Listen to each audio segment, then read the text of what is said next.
Thank you so much. All right, what's going on, folks? My name is Chandler, and I am in recovery. This is an amazing event to see, how Randolph County is coming together and is, just really uniting for this amazing cause. I mean, myself, I've been in recovery for several years, and I can tell you, when I came in 2018, I never thought that my life would be like this. I never thought that I would be able to show up in this capacity. Because my life 7 years ago looked so much different than it does today. I was 150 pounds more than I am now. And, it's changed drastically, but that's because I was willing to take those steps and willing to actually do the action that is needed. Not only to get sober, but to maintain my sobriety. And I love these events because it lets people know you're not alone and that it truly does get better. I can promise you that. So for me, my community has absolutely supported my recovery journey. I lived in Chatham County for a few years, and that recovery community is amazing. I've done a lot of work with the public health department out that way. And as part of that process, I actually came out to Randolph County and got introduced to Keaton's Place and all of these amazing endeavors that are going on to unite us. And I can tell you that when I was early on in my sobriety, every day was a challenge. Every day was a journey in which I was trying to stay sober just for today.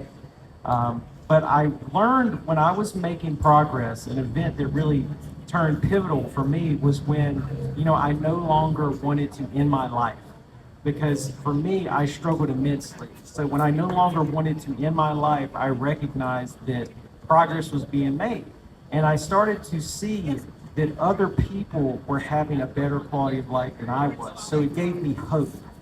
And I've learned that, some of the strengths that I have are engaging with others, connecting with other people, and advocating on behalf of people in recovery and other groups, and learning that this is all a process. It takes time to get into the woods, as they say, and it takes time to leave the woods.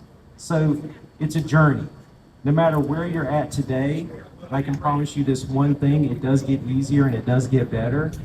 That's all I wanted to know for a long, long time. I just wanted to know, does it get easier? Because if it doesn't, let me know.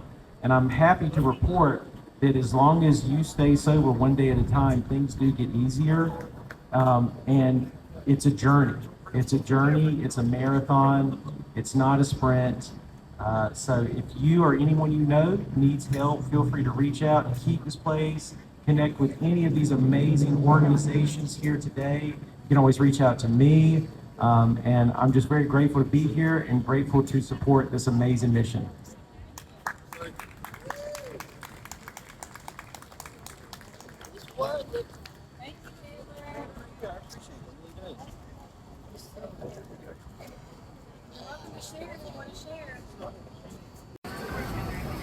So my name is Tommy. I'm a grateful recovering addict. I've got 2.5 years clean. Yes, thank you. All thanks to my higher power and the power of NA.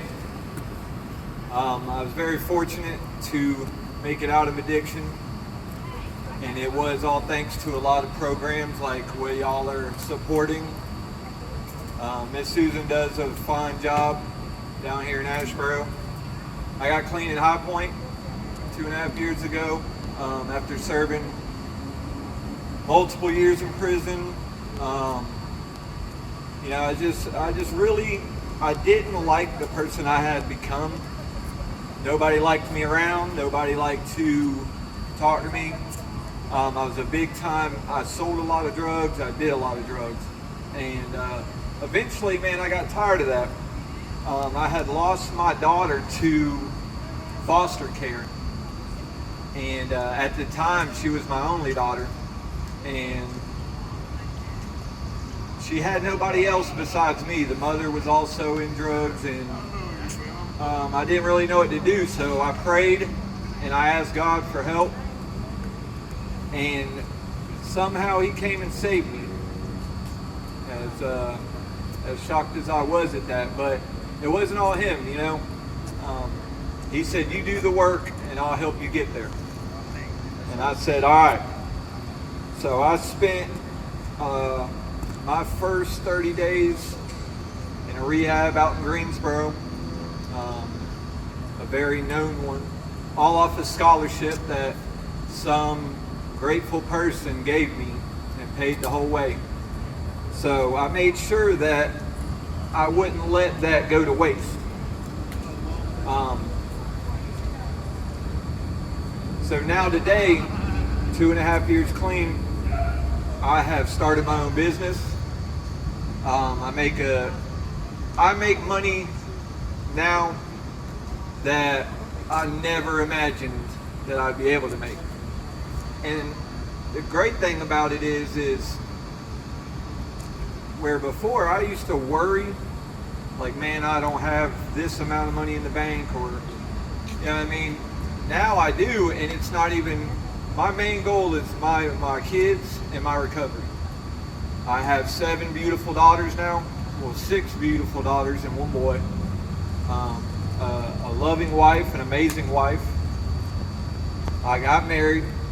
I did a lot of things that I never thought was possible because I was so far out there in addiction.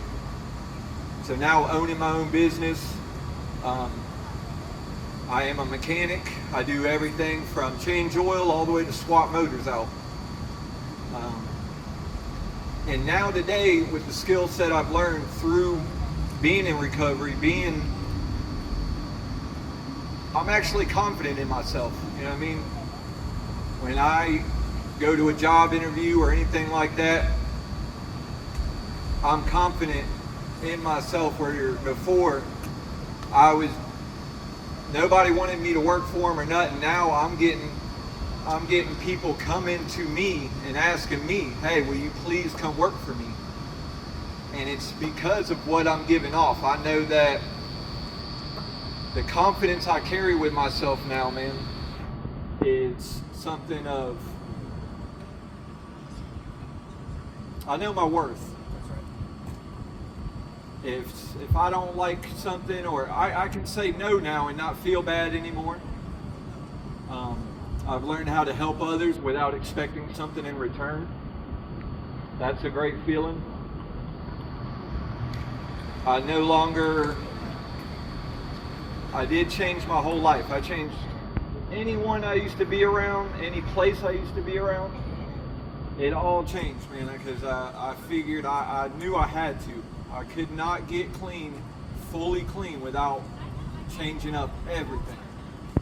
And I mean, even 2.5 years later, I still stick to that motto.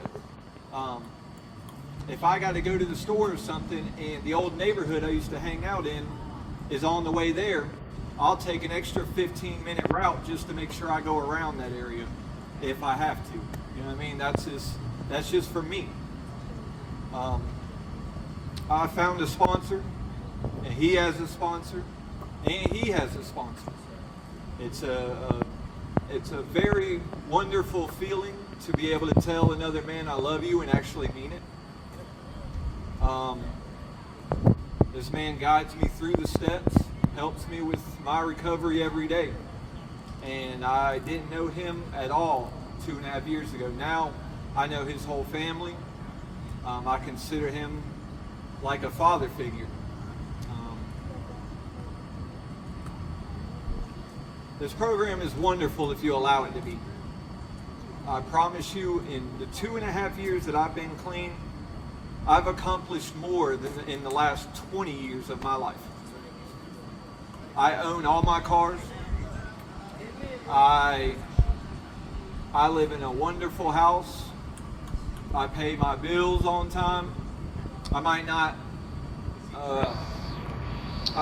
always have what I want, but I definitely have what I need. My kids are happy, their bellies are full, and they get to see me come home every day clean and happy to see them. I'm telling you, this Keaton's Place and every other organization like it, they're just All they are is the person that helps you along the way. You have to put in the work. But it is worth it if you decide to put in the work. And a lot of times I tried it and I failed because I wasn't 100% into it. The second you fully surrender and decide to become clean, a lot of the problems that you have will go away. Not saying all problems will go away, but a lot of them will. And then the ones that you do have left over, you will be able to handle them as a clean person. It's no longer overwhelming. I have problems today, but they're nowhere near the problems I had before. I'm truly grateful for everything that Miss Susan and these kind of organizations do for us. If you need help out there, man, I'm telling you, all it is one decision away from a whole different lifestyle. Amen. Thank you, guys.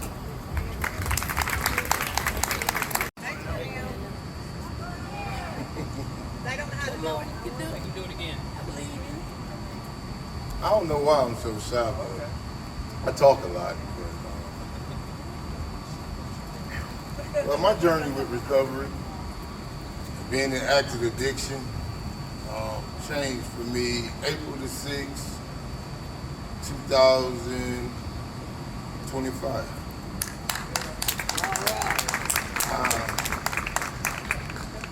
I just kept finding myself in prison. I mean, I've been in prison 12 times, and I didn't think I had a problem.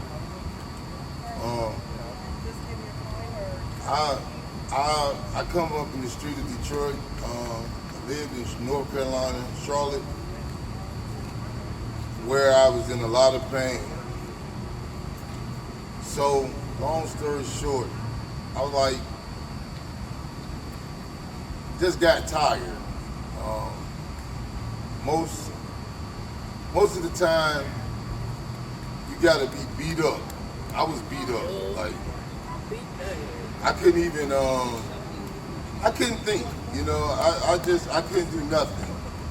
And I choose to go to a place called Daymar. And at that day I had willingness and open-mindedness because my life was at that road. I couldn't die. Some people be wanting, when you want to die, that's when you don't die. That's crazy. And I did a lot of things to die. I was on fentanyl, crack. I think I've been banned for every Walmart in the country. And I just got tired of living like that. You know, I got grandchildren, older children, people that needed me more, but I was so self-centered. So being in the rooms, learning my defective characters and all this addiction, the addict behavior, I didn't realize that I was really messed up. So as days got on, I got cleaner and cleaner and cleaner. So the people in Daymar said, well, you ready to go? I was like, no, I ain't ready to go. I'm not going back out there. So I went to a place called Path to Hope Rehab. Once again, open-mindedness and willingness. I had it. I stayed there for 28 days. When the 28 days up, woman say, well, you ready to go? I said, I ain't going back out there. So I went to Path to Hope halfway house here in Asheboro. And this is what recovery do. I'm now gonna start working for a company called Soprano Plastic. I'm working on 6 months clean. That's right. I got 2 accounts. I ain't never had, I have never had none of this stuff. And I got certain things in my life. Everything, kids coming back. But this is only working for me because I'm in recovery. Because I got clean don't mean that I don't need meat. don't mean that I don't need to talk to my sponsor. It's like being a diabetic. Once you got diabetes, you got to have insulin. And the minute I do not take my insulin, that's when I get back into the whole darkness. I don't know if anybody know how dark it was out there, huh? I don't know if you know how it feels to walk around with your socks stuck to your feet. You know? I don't know if you know how it feels to go in the store and the people turn you around because they know you're going in there to steal. You know? So, I just thank God. I'm so grateful for Narcotics Anonymous. There's a lot of people here dead today and shouldn't be. I had a lot of opportunities, and I don't have another relapse in me. So every chance I get, I'm head over heels for my recovery. Thank you for letting me share.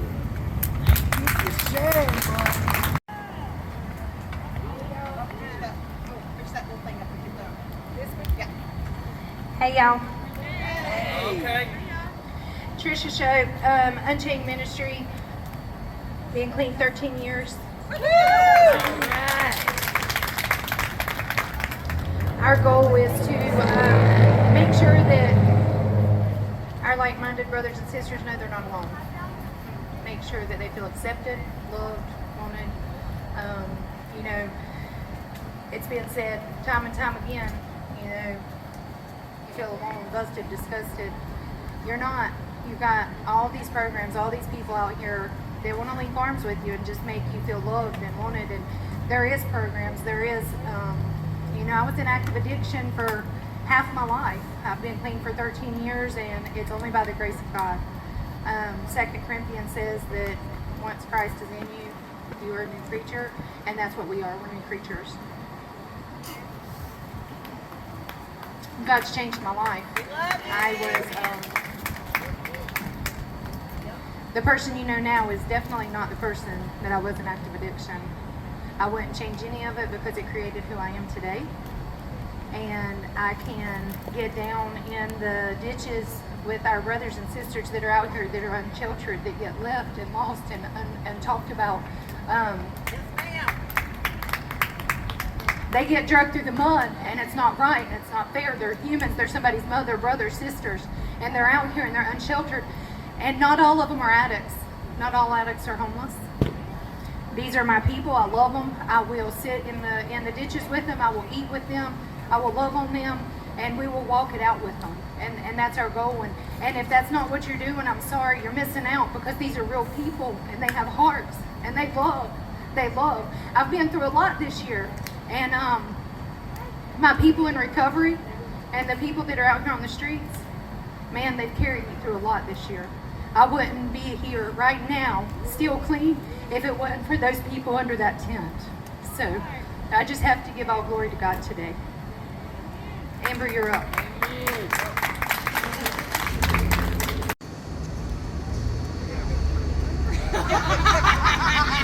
Call Susan. She'll tell you how to get in touch with me.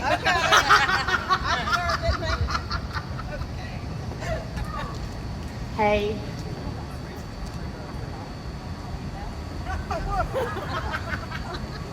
I love you, Trisha. Hi, my name is Amber. I'm a recovering addict. I've been in recovery for 18 months now. I was one of them that Trisha come out there and was after, like, I would run from her. I'd see her or I'd see the group and I'd run the other direction. I didn't want to hear nothing they had to say. But I got tired, you know. I was out here, I was selling drugs, doing drugs, all up and down these streets. I lived right here in Ashboro. But I reached a point where, you know, I had been robbed so many times and I was living in a place that I didn't need to be. So I made a promise to God. You know, I was like, I'm tired. And I told him, I said, look, I said, if you take me out of where I'm at right now, put me where I can dry up, get my head right, and get on the path I needed, then I'm yours. I'll get out here, I'll do the footwork, and I'll bring people to you. And let me tell you, when I made that prayer, I didn't realize 4 hours later, I was being arrested. I got sat down. Well, on the way in, I remember thinking, well, this is funny. I wouldn't have known this was how you wanted me to be. This is not how I pictured me sitting down. But in the process of going in for booking, I busted my phone. Got rid of all my phone numbers. The only ones I had was my mom's and my kids. That's the only ones I needed. I walked the walk of doing my time. When I come out, instead of just walking out the doors down here in Randolph County, because they transferred me back from prison to the county after I'd done my time. And instead of just walking out like I would have and walking through Ashboro, I called my mom. And then riding home, I called Trisha. Asked her when the next meeting was, who could come pick me up.